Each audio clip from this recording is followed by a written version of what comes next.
What's up guys, it's Simon Fiaz and today's video is on AQA level chemistry 2019 paper 3. Give the simplest ionic equation for this reaction. So it's going to be S2032 minus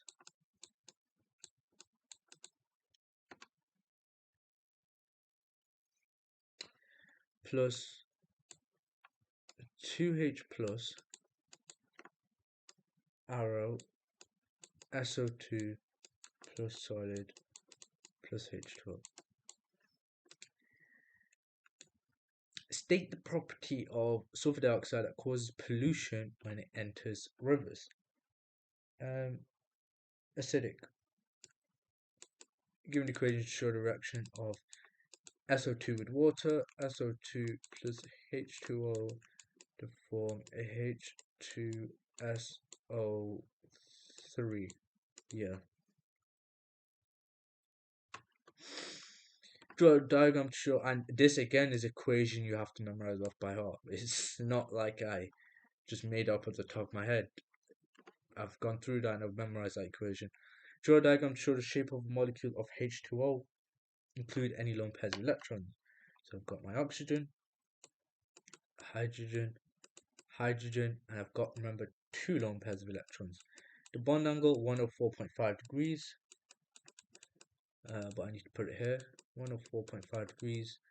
Again, you need to memorize this. Explain the shape and bond angle. Now a bit of a, explaining part. Well, the idea that lone pairs repel more strongly than bonding pairs. So bond angle reduced from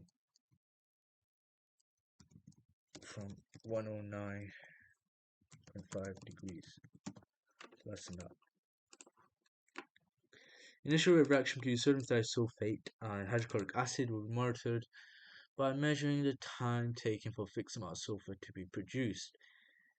Now, this practical, I'm pretty sure it is the year 1 reaction between sodium thiosulfate and HCl.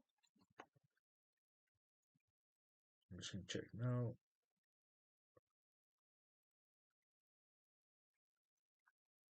It is in paper 1. In year 1, sorry. So again, year 1 content. So the method and the measurements, that's going to be the easy part. Sketch the graph you would expect. In my opinion, that's going to be the hard part, because the first 2 stages, it's just regurgitation. How well have you memorized this practical? So yeah, that's really the first 2 stages. So stage 1, the method, using disappearing cross, put acid into container with cross, add second reactant and start timing. Stage 2, measurements, repeat at different temperatures, record time taken for cross to disappear, ensuring other variables, volumes, concentrations are kept constant apart from temperature. Stage 3. Now this one's obviously the use of results. I represent your results in a graphical form and a sketch of the graph. Well, 1/t is a measure of rate, plot of rate against t.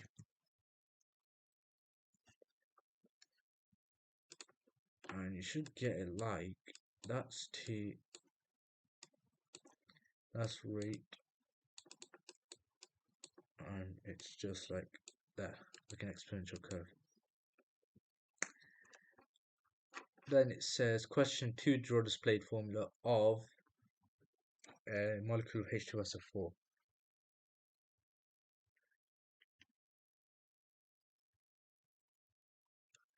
Anyway, really, if you want to draw this H2SO4, this is how I prefer to draw it.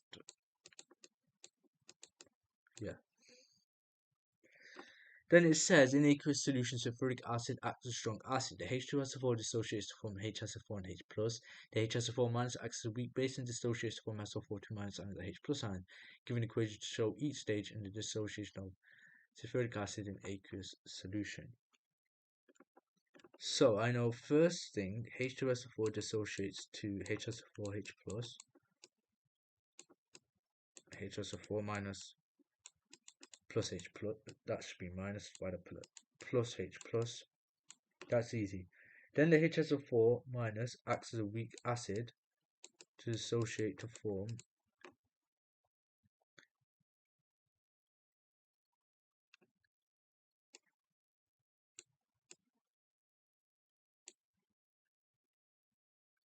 SO4 2 minus plus H plus. Or what you would do instead is HSO4 minus, and I'll forward arrow, and I'm forming SO4 2 minus plus H plus. What am I going to add to that? Well, what do I need? I need what do I actually need?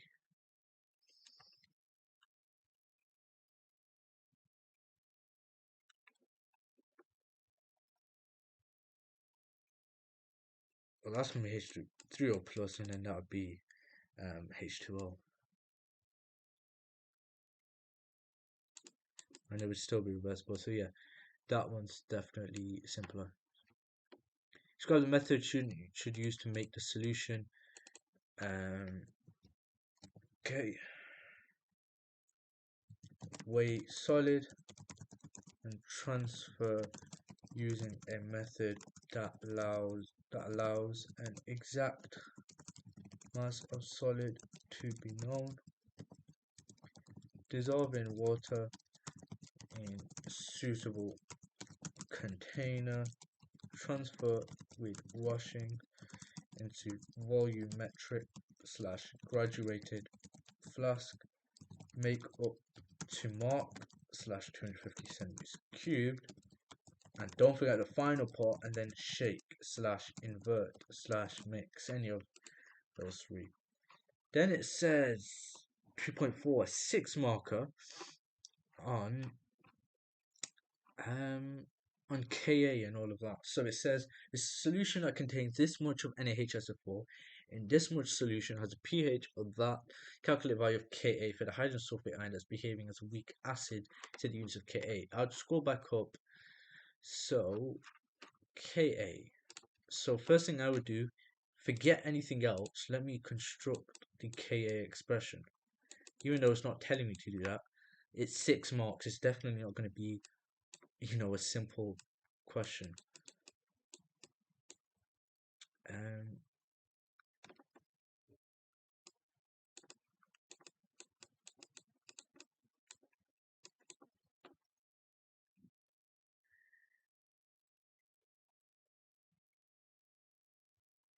Now, that's wrong, because I know that it's behaving as a weak acid. Well, what's the weak acid in K expression? Is HX, so it's on the bottom. So that's going to be on the bottom. HSO4 minus. And what's going to be at the top? SO4 2 minus. Perfect. Now I can find out the concentration H plus by using concentration H plus equals 10 to the power minus pH, which is 10 to the power minus 1.72. Okay, anything else I can do? Well, I can also find out, what I want to find out is the value of Ka for the hydrogen sulfate ion.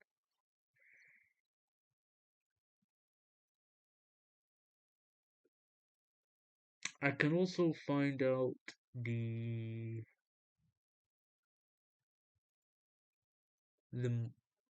moles of NaHSO4.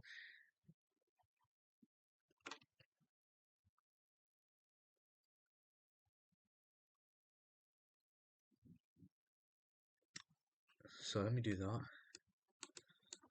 On this scale, not the NH. Moles of NaHSO4. Well, milligrams, I want it in grams, 0.605. Divided by the MR, just use the periodic table. That will give me 5.04 times by 10 to the power minus 3, right? Perfect.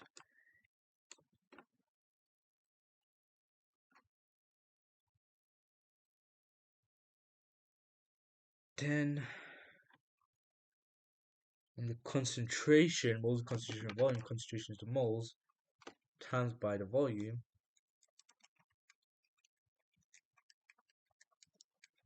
I get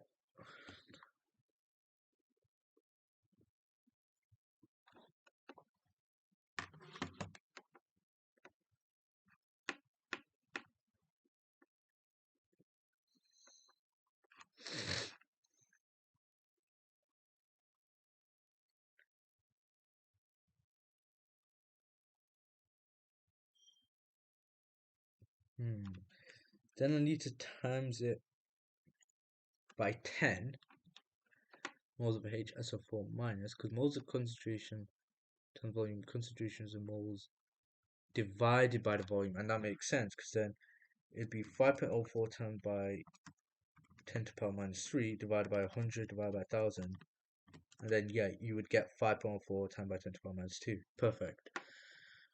Then you get 5.04 times by 10 to the power minus 2, and what's that? That is the concentration.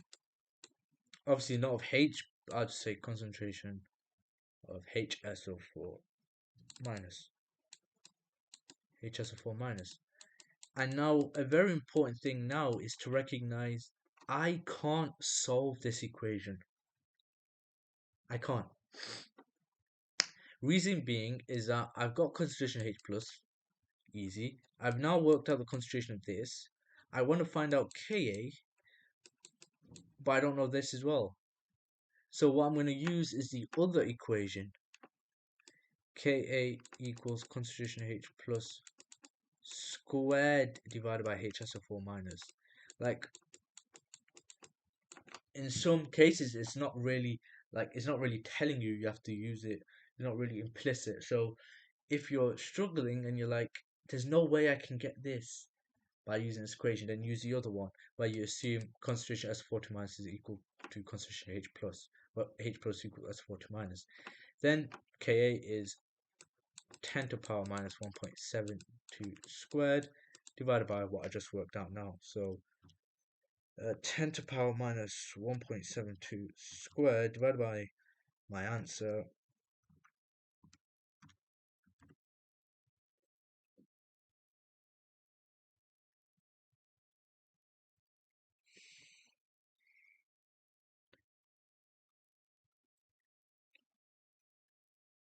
5.04 times by 10 to the power minus 2.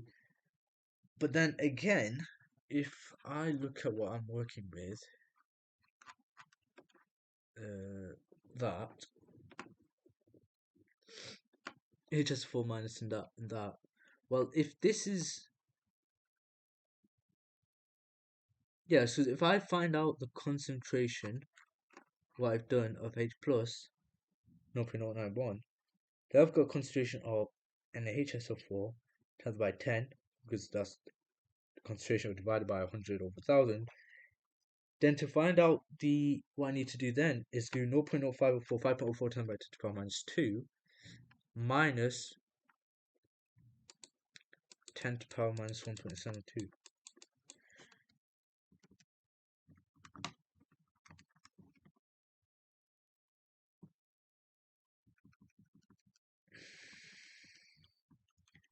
And then you should get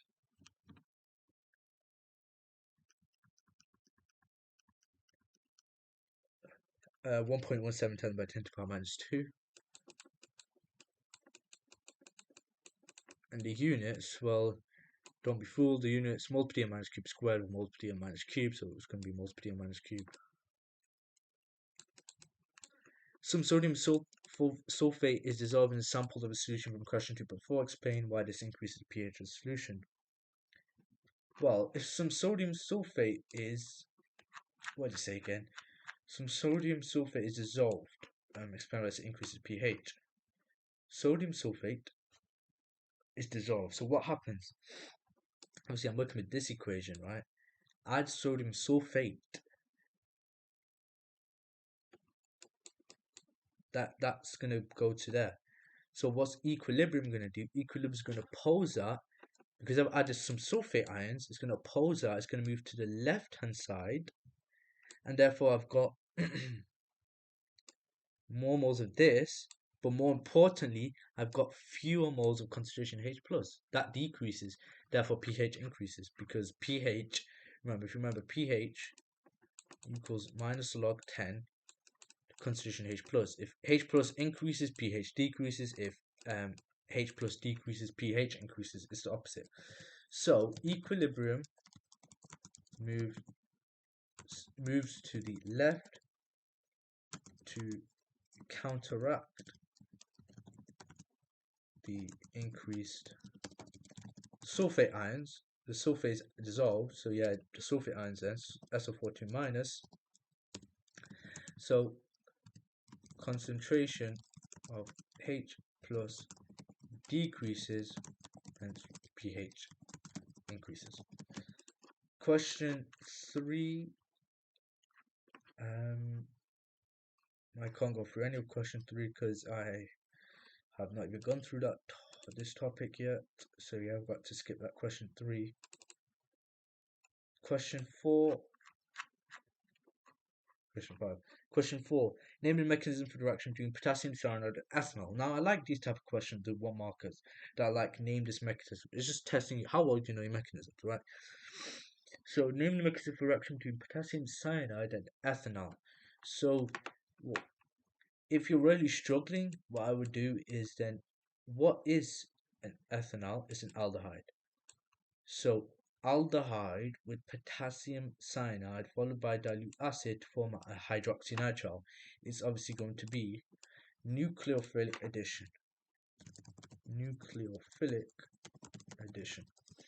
Sometimes they're very easy to spot what the mechanism is in naming, sometimes a lot harder. Then it says, state the name of this type of mixture. So it's obviously going to be a racemic mixture. Racemic mixture. Explain how the structure of ethanol leads to formation of 2 isomers. Planar around the carbonyl, the bond O. Equal chance of attack from either side. And be specific. Equal chance of attack from either side by the Cn minus sign. The Cn minus sign. And then it says draw 3D representations. Because that's what you need to say. Planar around carbonyl, see the window, equal chance of attack from either side by the Cn minus. Then it says draw 3D representations of 2 isomers to show the relationship between them, or 2-hydroxypropane nitrile. So I've got a hydroxy, so I've got the carbon, I've got methane, ethane, propane, so I've got an OH. In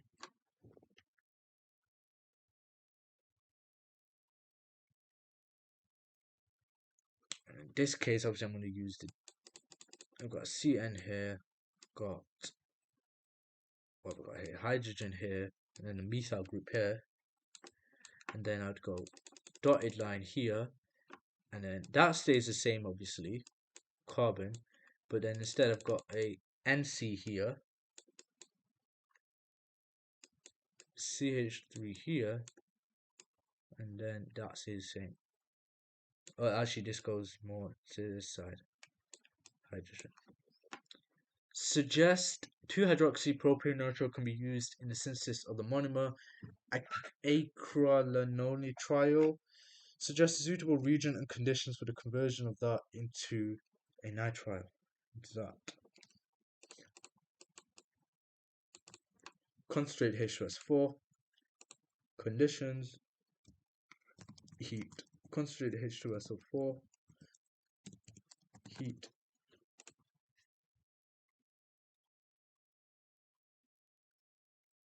Draw a section of the polymer this showing 3 repeating units. Now if I draw this out, firstly, the monomer, C1C H H H C N, right? So all I do to draw the repeating unit, I remove the double bond and then add these dashes sticking out. So I've got C H H C H C N. Then I've got what? C H H C H C N. Then I've got what? C H H C H C N. There we go. That's one repeating unit. That's another one. That's another one. Just remember, you to show the these dashes on the outside. Turn over for the next question. It says, give the equation for reaction between iron and sulfuric acid. It's pretty calm, this part. Iron and sulfuric acid. So I've got iron plus H2SO4 to form FeSO4 plus H2. Fe solid plus H2SO4 to form FeSO4 plus H2. And what you notice about these paper 2 questions, like, we go from, you give the equation and you calculate mean titer and then all of that. So calculate mean titer, it's just going to be a trick, again, another trick. You know, a lot of students, including myself, would add all of these up, divide by 3. But remember, mean titer, I need concordant results, the concordant titer. So the ones within 0.10 centimeters cubed of each other. So it's going to be 22.70 plus 22.60 divided by 2.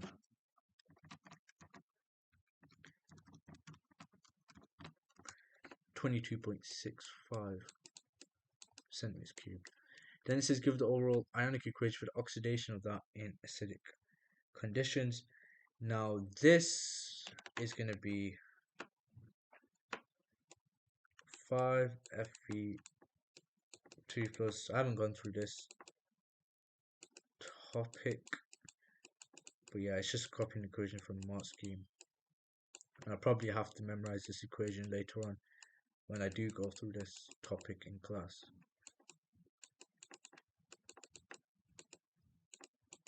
There you go. 5Fe2 plus Mn04 minus plus 8H plus to form 5Fe3 plus Mn2 plus 4H12. State the color change seen at the endpoint of the titration, and I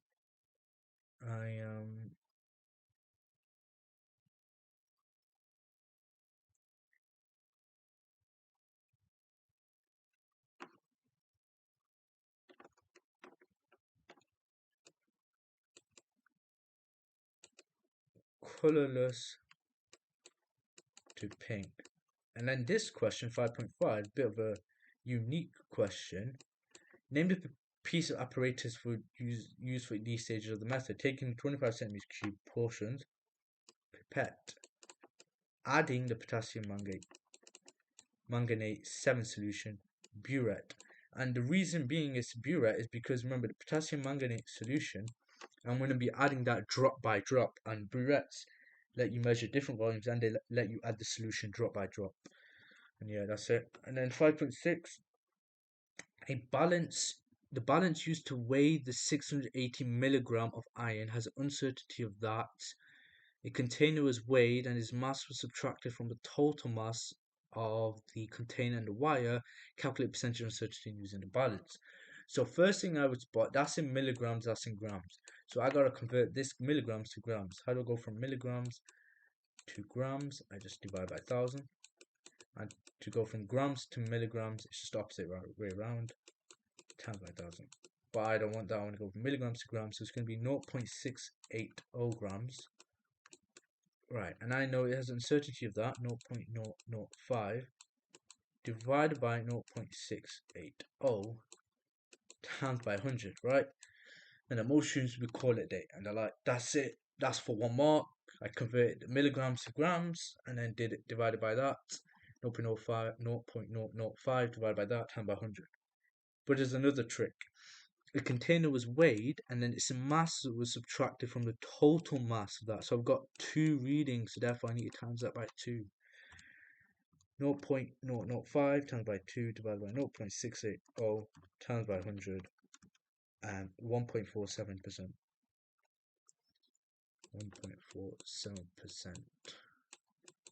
Don't be fooled, it's just one mark. I just need to convert it into grams and then substitute it in. No, you need to convert it into grams, then times by 2 because you got two readings. That is the end of section A.